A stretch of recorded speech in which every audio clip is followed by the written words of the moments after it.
Hər birinci gün storyimdə sual-cavab paylaşıram və çalışıram bütün suallara cavab verim.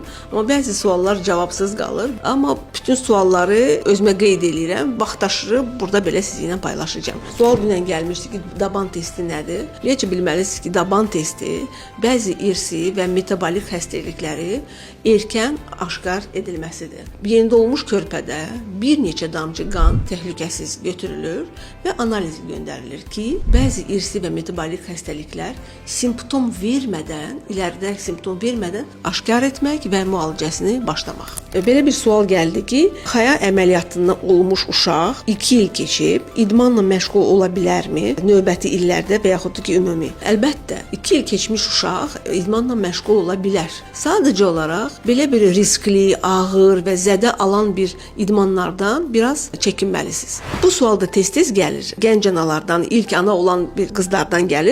2 aylıq körpənin 20 gündür qarnı duru gedir, 3-4 dəfə probiotiklər kömək etmir. Mənim əziz anam, deməli, yerində olmuş körpə əgər ana südü ilə qidalanırsa, gündə 3-4 dəfə, hətta birinci ay 7-8 dəfə böyük bayra duru getmək bu normaldır. Əgər iştahsı normaldır, yəni vaxtı-vaxtında qidalanma istəyi varsa, çəki artımı varsa, nəcisin belə duru olmağı sizi narahat etməsin.